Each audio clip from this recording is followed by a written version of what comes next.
All right, the episode you've all been waiting for in our summer series will finally get to the quarterbacks and running backs. Of course, Adam Aniba is joining us from the Burgundy and Gold Report.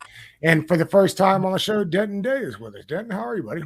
I'm doing great. I appreciate you having me. I know it took a while to get this scheduled out, but I'm glad you made some time for me. Well, that's because you're very busy with the Team 980 at the BetQL. Tell me a little, before we get into there, we don't know too much about you on the show. How did you kind of get into the job you're at now? What have you learned working alongside Kevin Sheehan? Just kind of some basic things about how you got started and where you're headed. Yeah, so I grew up around here, so I've always been a fan, and I knew I started when I was in college, just doing some radio, and I've worked at various spots around here, like I work at Sirius as well, so I've always been in the market, and I grew up listening to Kevin, and like Kevin and Cooley, I've never told him this, but Kevin and Cooley is my favorite show growing up. So when I started working at 106.7 and 980, now that they're both conjoined, which is still kind of weird, but now that they're both conjoined, it kind of just once his old producer Brendan left, there was an opening, and I was really the only one that was available. So they're like, "Hey, we're gonna stick you at the 6 to 9 shift for a little bit, and if you like it, we'll just kind of keep you there." And I said, "Yeah, I can wake up at 4 a.m. I'd love to work with Kevin." So we've been here for almost a year now, which is crazy. Where's the BetQL studio there in DC? It's in the same building as 980 106.7. It's just Okay. one floor below. Yeah. I got you. Okay. All right, let's get into it. Adam, we'll start with the quarterbacks today. I think how long do you think that it will take Sam to get the job? Do you think there actually is a competition? You know, it's interesting as I talk to national folks, while the idea of Sam Howell and what it provides for you is like the key to modern football, right? That rookie contract that a quarterback can play on. But a lot of people nationally really like Brissett and think that if there was an actual competition, he may actually be better for the team winning football games right now. Where do you kind of sit on this thing? Yeah, I think it's just a lot of coach talk. I don't think that there's much of a competition. I don't think right now they're going to hinge the future on Brissett, although, he is capable. But I think with Hal, it's just the unknown. That's what a lot of people are skeptical. And I understand, especially you give a 5th round label, there's going to be a lot of skeptics. But, fact is, if you just look at, how fast they get the ball off right now, Howell has that advantage. If everything I'm hearing, I think they're going to lean on the run game early. A lot of the RPOs, which that's a lot of what Howell did at North Carolina. And that's a lot what, they like to run in Kansas City. So I think it's really more tailored for Howell right now. I think that Brissett will get some, he'll get some reps during training camp, but I think the lion's share is going to go to Howell. To me, it's really his job to lose. So again, it's just more coach talk, I think.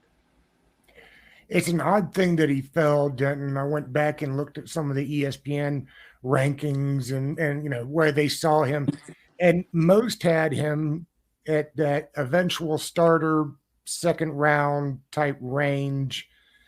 I think it's fairly well documented about losing the playmakers and how that affected how. Why do you think he fell? Where do you see him in this offense? Do you like the pick? Do you like going with Howell full-time moving forward? Yeah, I mean, Hal is the guy. I mean, he has to be the guy moving forward because if you don't start on week 1, you're essentially not going to play him at all this year. There's no benefit to him waiting behind Jacoby Brissett when you've had an entire offseason essentially to build an offense around him. Like that's what Bieniemy should be here to do, is to build that offense around Sam Howell. As far as why he dropped, we've never really gotten a concrete answer as to what the reason was. The team's going to tell you he wasn't supposed to be a 1st round pick and they got lucky in the 5th round, and they're going to play it as they were just smarter than everybody else. But I don't really know what the exact reason was. It could have been the playmakers, but he took on more of a leadership role in his final year at UNC, and he was running the football more. So I've never gotten a concrete answer as to what exactly was the reason that he fell. And I'm curious. Like I would love to know, with the benefit of somebody actually being honest, what did scouts see in him that decided that this guy who was supposed to be the year prior a top 5 pick now ended up in the 5th round? Because it wasn't just one team that passed up on him. And I know quarterbacks weren't, the depth wasn't there in that particular draft class, but we've never gotten a real concrete answer as to what specifically is the reason he fell. Because the playmaker thing just kind of feels like a surface level excuse. If he was good the year before and you liked the mechanics, like you would still draft him high. So I don't know what the reason is as to why he went in the 5th round. Three-year starter, over 30. I took a look. It's like over 3,500 yards. Yeah. Each season he was there. The ranking got better each year until that final year hit, where they basically asked him to become a runner. In fact, only Lamar Jackson, with 4 games of 300 yards passing and 100 yards rushing, right behind him is Sam Howell with 3. I mean, that's kind of the list there. So it's interesting. Although, Adam, I am worried in the fact that this group has not been able to identify quarterback at all since they've got here. They have tried repeatedly, to their credit, but are we to be convinced now that a group that hadn't been able to get it right yet somehow will out-trick the league and find a superstar in the 5th round? I think it's going to be a condition on the offense. It's going to have less to do with Hal and more to do with Eric Bieniemy, is my opinion. I think this is the first time, in my opinion, we can say that the offense has the ability to be a lot more capable than it has probably since Joe Gibbs 2.0. Even when Saunders was here, they had an semblance of a competent offense. So I think that's what it's going to come down to. And I don't think you're going to be seeing Hal throwing it 30, 35 times a game. I think, they drafted a guy late, in Rodriguez, another back that some would argue that they didn't need to do. So I think that was a sign they're really going to lean heavy on the running game, and they're just going to really, not put, I don't think, the game on his shoulders. I think asking him to be a game manager early on is what I'm expecting. And as the season goes on, I think you'll see, the reins get a little looser, more shots downfield, but he has all the intangibles. It's really just an unknown in the pros and, putting it all together. But I've been following him since early 2019, and I've just seen the progression every year. And not every, even though quarterbacks come in with a lot of talent, some lack that leadership. I see the total package in him. It's just exactly, we only have 1 game against Dallas. And I really wonder if we had EB calling the plays in that game, what kind of statistical output we would have seen. I think that Turner really was hesitant with a lot of his play calling. And I think what I really like to see is even when Howell got out loose, he had no issues with sliding. He just looked smooth doing that. So I think we're going to see a lot of that. And I think you see the way the schedule starts off early on, I think really plays in their favor. So to really, get his first NFL debut and, really get experience against, an Arizona team that's going to be one of the worst in the leagues, in my opinion, without Kyler Murray. I think this is going to be an opportunity to really get his confidence. And if you've seen what Hal does, as soon as he gets going, it just gets better and better for him. Because like he said, he lost all his weapons that last year, and he just put, he just let his legs take him. And, it was never any runs that people were scratching their head while they were doing. It was just a pocket breakdown, and he's good at, getting yards, especially yards after contact. So that's what I like to see from him. And I think, he's got those improvisational skills that I think he's going to need this year. The other thing I like about Hal that I don't think gets talked about enough, and maybe it's just a personal preference of mine, but Hal, a former All-State baseball player. Yes. And I just prefer my quarterbacks who played baseball. I think the good ones in the league historically have done that. Denton, was it a mistake last year to not go to Hal after Wentz goes down? I mean, you know exactly what you have in Heineke, right? I mean, they knew what that was. I know they were still in the mix halfway through the season. However, it feels like a wasted opportunity not to have gone to Hal last year when Wentz gets hurt. I would have loved to see them go to him potentially after the bye week when they had the draw situation. But I feel like after the Chicago game when Wentz broke his finger, it might have been a little too early just to throw him in, because you could still argue that, even though we know what Taylor Heineke was and whatever kind of pixie dust he carried in his back pocket, he did go out there and win some games that he otherwise shouldn't have won. And I'm not sure if it would have been the best for Sam Howell to throw him out there immediately. I never really am going to have an issue with waiting at least in the first season and pumping the brakes and not throw a rookie in there as soon as you possibly can. I do see the benefit in waiting a little bit. If we're talking about a scale from 1 to 10, I'm curious to hear both of your opinions. What is your comfort level with Sam Howell this year as QB1? Denton, we could start with you. I would say right now, probably a 7.5, maybe borderline on 8. I'm really optimistic to see what Bieniemy is going to draw up. As you mentioned, I don't think we're going to see a lot of deep throws early. And to be honest, I don't know how much we're going to see a lot of deep throws throughout the course of the season. If you look at what the offense did with Patrick Mahomes, and I know it's, you're getting cautious. You got to be real cautious when you compare these two. But when you look at what they did with Patrick Mahomes, he's not taking 7-step drops and heaving it. They're quick throws. They're getting your playmakers out in space. I'm hoping what's going to happen is he's going to take the very best that we saw from that 1 week against Jacksonville, where Scott Turner's being creative and these guys are in space. And then all of a sudden, Scott Turner forgot how to do that. Eric Bieniemy's not going to forget how to do that. So I'm hoping we see a lot more of that, quick throws, and then every now and then you can hit him over the top. But I think he should be able to read the offense, get the guys that need to have the ball, get it in their hands in space. So right now, I would say I'm about a 7.5 on the confidence scale. Real quick. It's interesting. You mentioned that, Denton. I forget the numbers now, and I wish I had them. But I was reading an article the other day, and essentially it was like Patrick Mahomes led the league in like shortest air yards last year. It was only like, I don't know the number, 4.5, 6.5 yards on the passes. But to your point, getting your playmakers into space, getting them the ball as quickly as possible will not only benefit the quarterback, but what probably at least starts out as a shaky offensive line gives a lot of help. Adam, where are you kind of in your confidence here with the quarterback? Yeah, I'm gonna solid 7. If it wasn't for this, it's going to be pretty much a new look offensive line. I maybe be closer to an 8.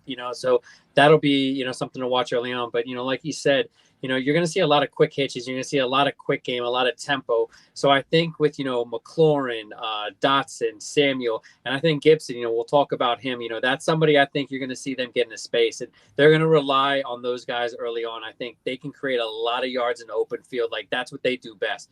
Go routes are great. It's great for for ratings and everything like that or whatever.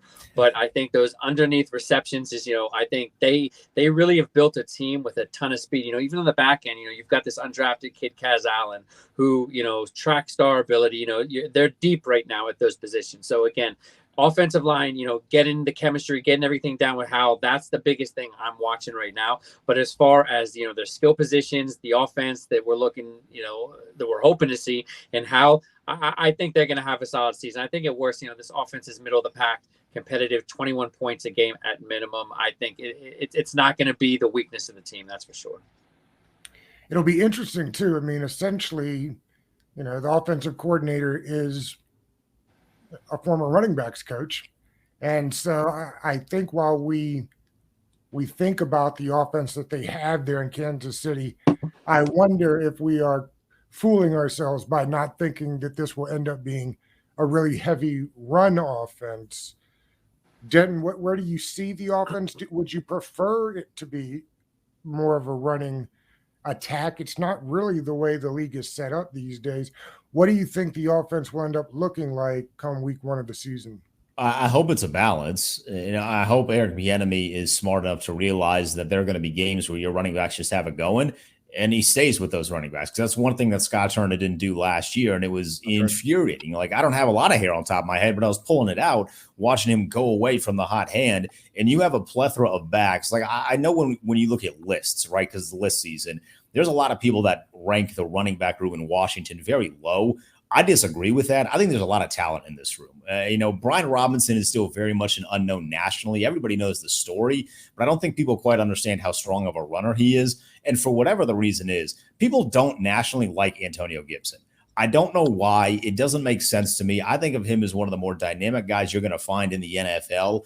Fans here are going to bring up the fumble situation, but he didn't really fumble a lot last year. Like that's an old, lazy narrative. I think there's a lot of talent in this running back room. So I hope there is a balance offensively. And I think that's only going to make Sam Howell's job a little easier and make him a little more comfortable. And then eventually when you get later down the season and you need your quarterback to make some plays, he'll be able to do so. So hopefully Bieniemy recognizes the importance of the balance.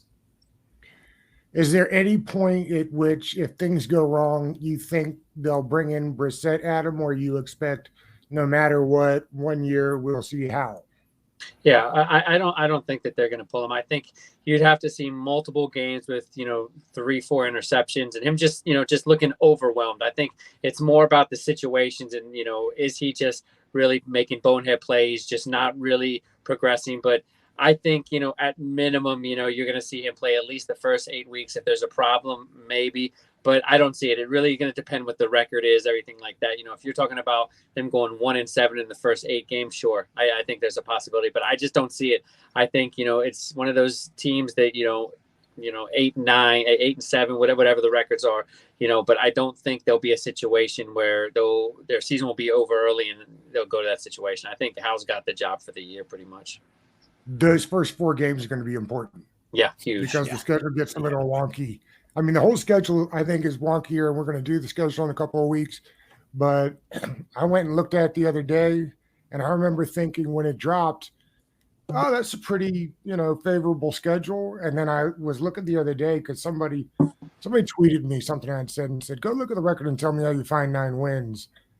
And I went and looked at the schedule the other day, and it's you've got to win the games you're supposed to win to get to 9 wins this year. It's an interesting. They've got that West Coast trip. All right, let's get to the running backs a little bit. Denton, you mentioned the national view on Antonio Gibson, and I actually think that the national view has been hopeful, like we were, but had been willing to move off the mark, unlike the local folks probably have. Here's the interesting. That's why I was shuffling around while we were talking about that last question. Here's the Antonio Gibson the last 3 years. 795 yards rushing, 1,037 yards rushing. Last year, just 546 yards rushing, 2 games less. But you're talking about, and the touchdowns 11-7, and then it drops to 3. Now, he did a little bit more receiving, got some receiving yards. But the fact is that the numbers have not been good for Antonio Gibson. And I'm not even talking about the fumble numbers. Hopefully, Denton, this offense will create more work for Antonio Gibson, and he'll finally be used, not necessarily in a Aniba Samuel role, maybe more like an Alvin Kamara type role, where you can give him the inside carry still.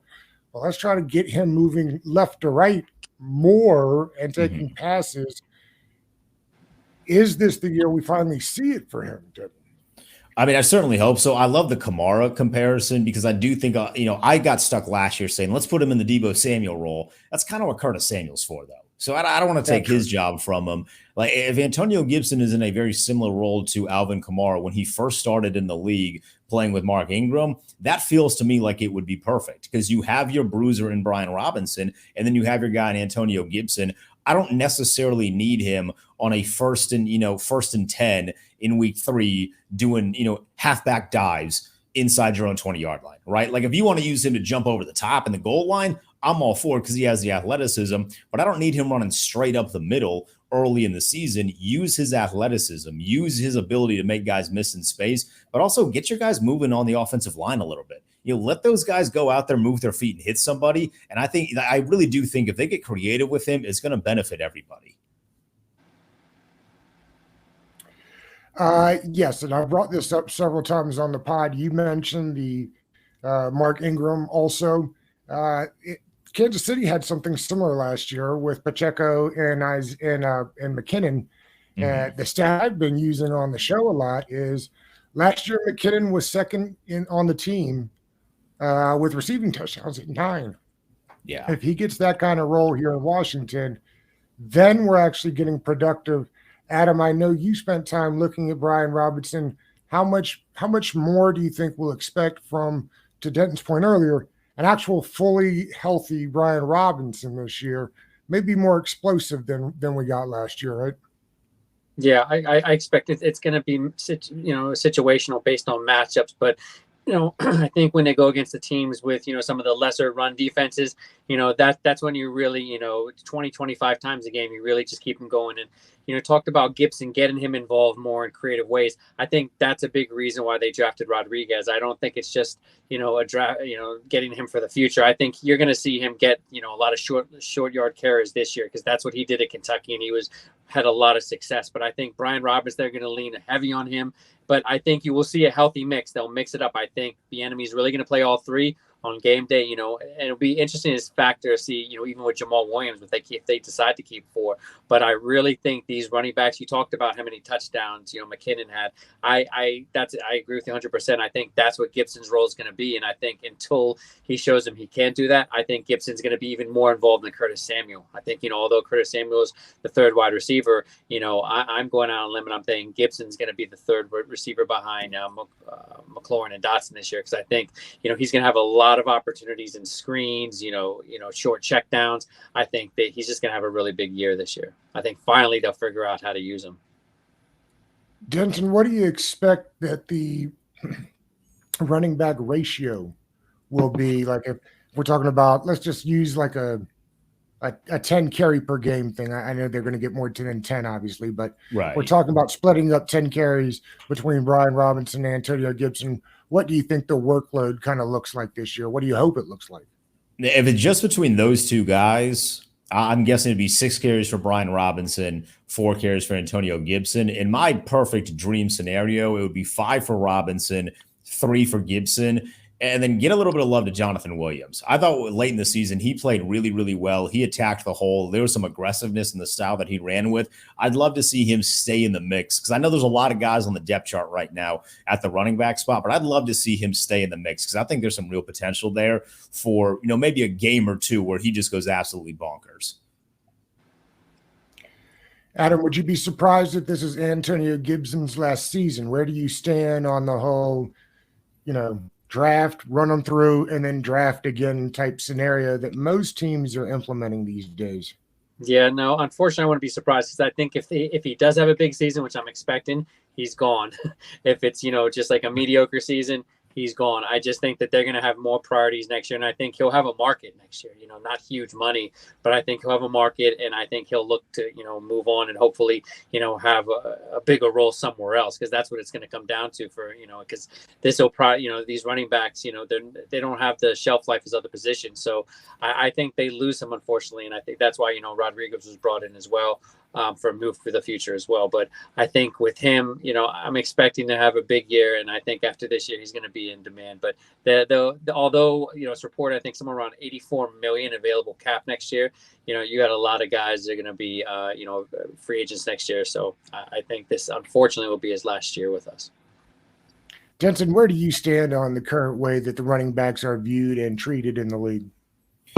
From like a human standpoint, it kind of sucks, but from a football standpoint, it makes a ton of sense. The unfortunate reality with Antonio Gibson, as great as I think that he is, that's just kind of the future now. Like you are getting guys coming out of college that can do the exact same thing that he is. So when you're talking about building a team, and you mentioned even if they do have $80+ million in cap space, Montez Sweat has to get paid, Cam Curl has to get paid, potentially Chase Young has to get paid. So a lot of that's going to be divvied up to guys on the defensive side. If he wants to take like a team-friendly deal and stay here, that'd be great. But look, if he has a nice season, go get your bag. Like if you're out there performing, go get your money. And that's just the way that it is nowadays. We kind of knew this was going to be the case. And I applaud guys like Saquon Barkley that are, he's really ready to, it seems like, die on the sword of saying, I want guaranteed money. I want financial stability. And I respect the hell out of him for it. But I can see the way that things are moving, the way that offense is shifting and adjusting. This is going to be the new future. You're going to draft a guy, get as much as you can out of him in a 3 to 4 year period, let him go, and then start that whole process all over again. It's interesting because the last couple of years, we've been in this. You don't have to draft a running back in the first round. You could draft in the second, third, fourth, whatever. But for some of the folk that you can find, like a Saquon Barkley, it's nice in that regard because you get 5 years with the 5th year option. Then you get a 6 year on the franchise tag, which is what the Giants have done beautifully. And then you're off, and then you're done, and then you're off to the next guy. And I'm curious how much that will start to be. I'm not sure how long the current structure of the franchise tag is under the CBA, but like people were very upset with Brandon Sheriff, right? But I think if you go back and look, Skins kind of did that right. They got 5 years out of him, then the franchise tag, and then you don't have to worry about it. You can kind of move on that regard before the price tags get really high. I'd like to pivot just for a little bit because you brought up some names, Denton. It is time for Cam Curl to get a new contract. I went and looked it up. It's interesting. He is so important to what the defense does here. But like if you look at the turnover numbers, they're not many. He just doesn't get them. And then I think whether it was Kime, somebody reported the other day, that people around the league, and I've talked about this on the show, aren't as high as we are locally on Cam Curl. Marcus Williams was the latest to get paid last year. He's 10th on the list, 5 years, $70 million, 32 guaranteed. That's $14 million per. Seems like high for a guy that may not be in the top 10 safeties in the league. Denton, where are you with getting Curl back in the building, and at what price point? I would love if they could swing the Marcus Williams contract. My fear is I don't really at any position want this team to be setting the market. I think that you have to avoid that because there's no one on the team right now. He didn't set the market. That's the 10th highest. Right. Ranking. So I want to make sure Joe they and avoid. James set the market, which is way up there. And they need to avoid that. Like if you're going to pay Cam Curl, Joe and James money, you need to fight tooth and nail to not do that. But if you're going that Marcus Williams money, I think he's worth 14. Million? Yeah, I think he's worth 14. I could argue that maybe he's worth 15 or 16 million dollars. Nationally, I understand why they feel the way that they do. I don't expect a lot of those national guys to watch every single down, every single play the way that we do. And there was a noticeable difference in just the way the defense operated once Cam Curl got back. And that's not going to show itself on the stat sheet. Obviously, I would love if his turnover numbers got better. Like if he's coming down with a couple interceptions this year, forcing a couple of fumbles, that would hugely benefit him. It'd hugely benefit the team as well. So I would love if that were to take place. But the way that he aids this defense, and he really is the quarterback of this defense. And I think that's the new version of defense, by the way. I love Jamin Davis. I think Jamin's in for a really big season. But I think the way that the NFL is situated, you're not really going to have a lot of Ray Lewis's, Luke Kuechly's, Patrick Willis, all these guys that were anchors of the defense in the middle. It's going to more come from the back end. So if Cam Curl is playing that role, I do believe he needs to get paid for it. Just please don't reset the market. Don't give him Joe and James money. But if you can get $15, $16 million in there, I think he's worth that penny. Adam, the interesting thing is new ownership comes in.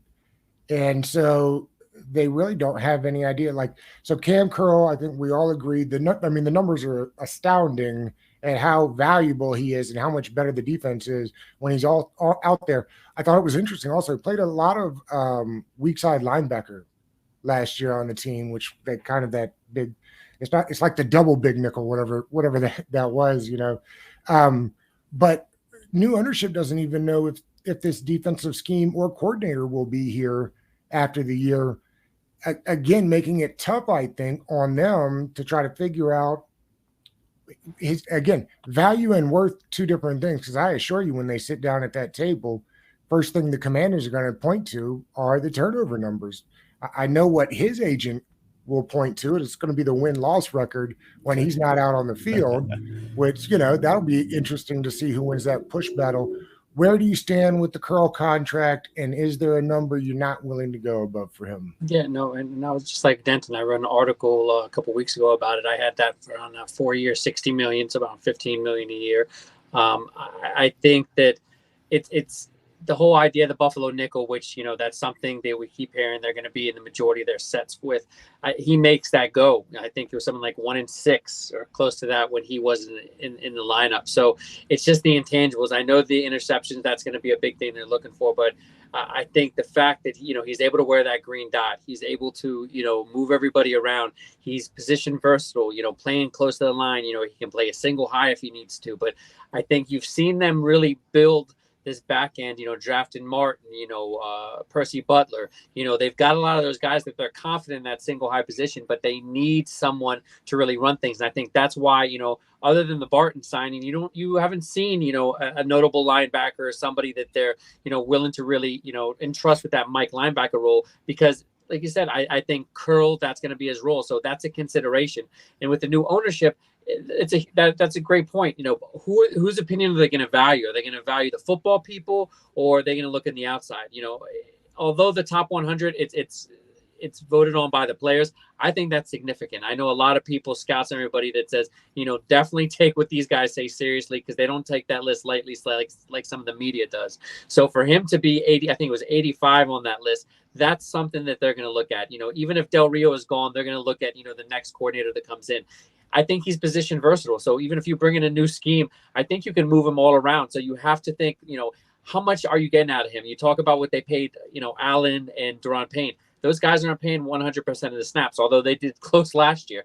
Curl is playing 100% of the defensive snaps. So that's imperative to when you're looking to pay somebody. And I think that's why I think as soon as they take over, I really hope they take care of it, a la, McLaurin, Allen, Payne in the past really got that done, because you can see they can get that done, and it'll actually help give them cap relief this year. They won't have to give them probably more than $5-6 million the way they prorate everything. So I think, in the next 2 years, with the way the salary is going to go up, and if everything goes well with Howe, they don't have to pay a quarterback. So you're looking at 2025 in the realm of $125 million in available cap. So I think that, it's more than likely you can bring back Curl and Sweat. So I think new ownership really has to look at, like, what have they done right? And, there's a couple of guys on this team that have been re-signed, and getting Curl and Sweat, maybe Young. I don't see Young, but I think those are ways to build a foundation instead of blowing the whole thing up. And I don't see Harris and the group wanting to blow it up. I think they have something that they can really build off of.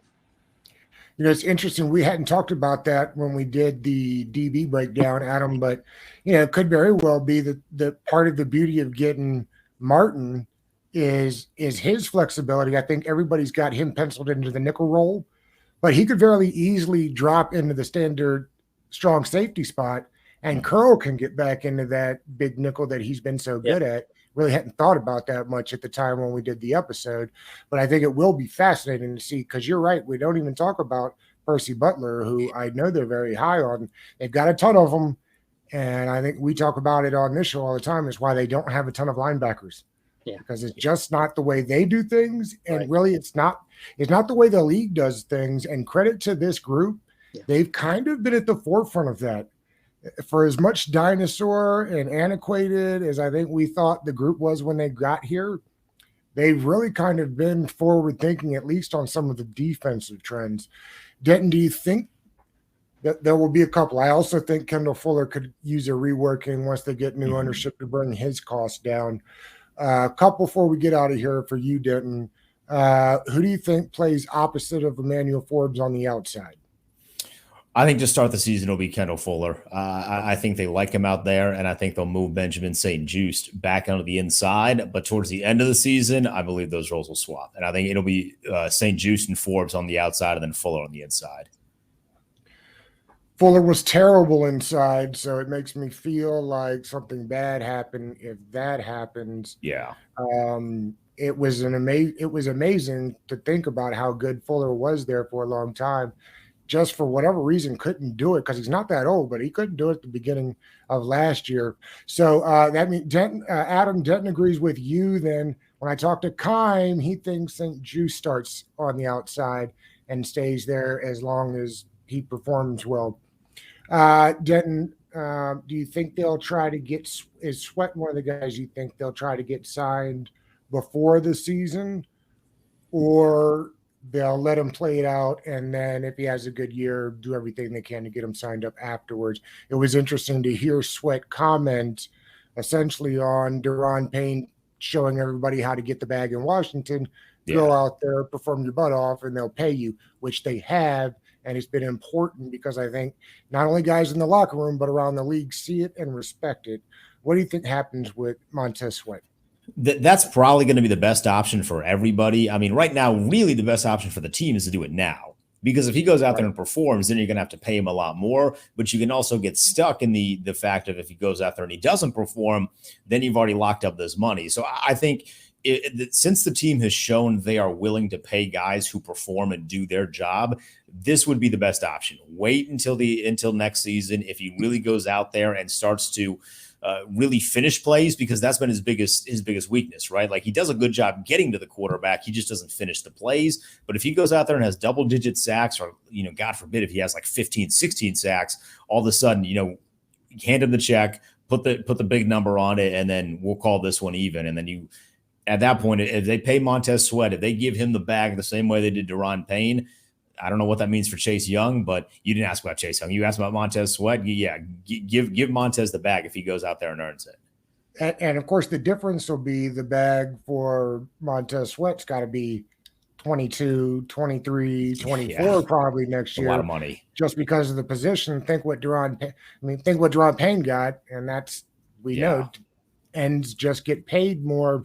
I didn't bring up Chase Young. You did, Denton. What do you think inevitably is the storyline for Chase Young this year?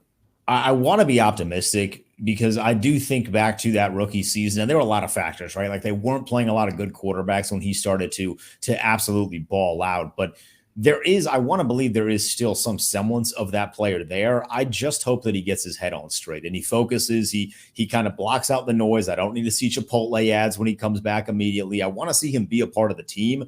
I think if you are this leader, right, and we've heard all these things about how Chase Young, at least at practice, has been a very vocal leader throughout his time here. Let's actually see that during games, in practice, and then go out there and perform. Don't do these things on your own because you're trying to, go into hero mode. Just go out there, do your job. And I feel like if he goes out there and he does his job, we will see at least some semblance of that player. I don't know if he's going to have 16 sacks. That feels aggressive. But if he can go out there and have 9 sacks, 10 sacks, 11 sacks, that's a successful year for Chase Young, given what we've gone through to get to this point.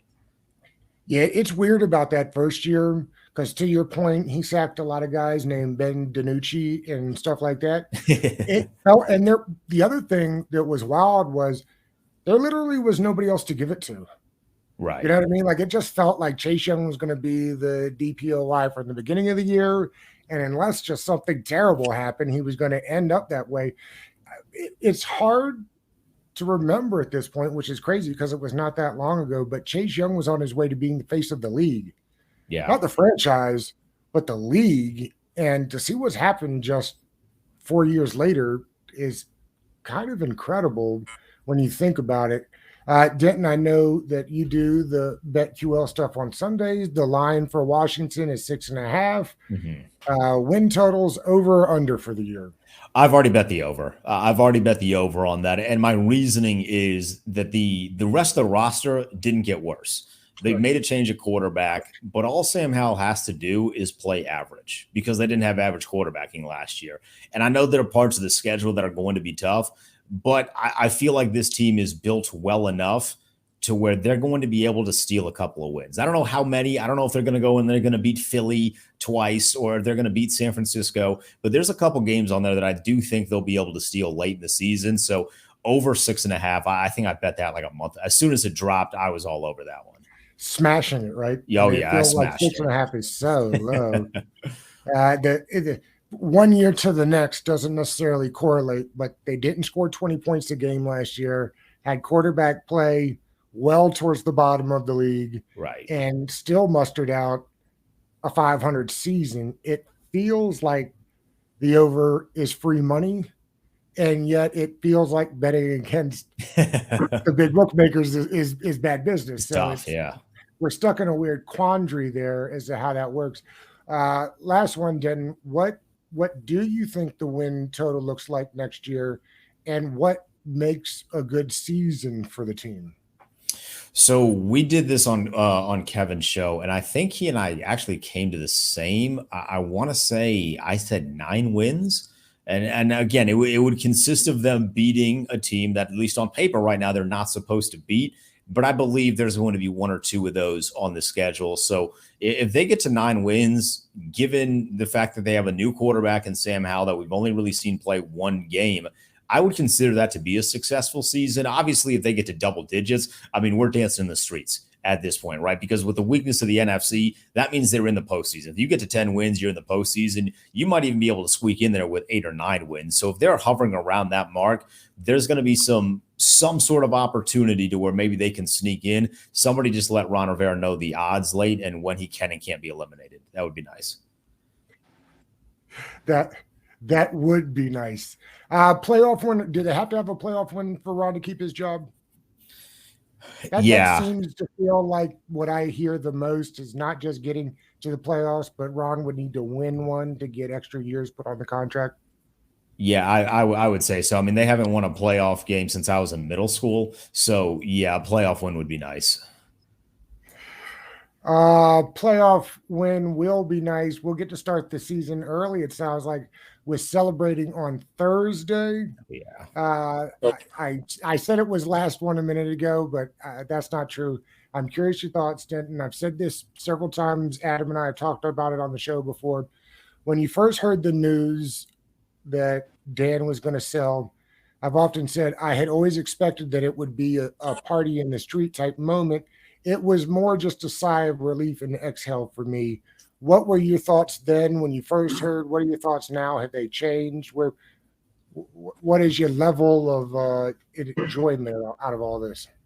Well, so we will be partying in the street. If you're local, come out to the bullpen Well, on that's right, to Thursday the for Navy our, yard, right? yeah, our burgundy and sold party that the station is throwing. So definitely come out. It's going to be a blast. Everyone's going to be there from the station. So that'll be a whole lot of fun.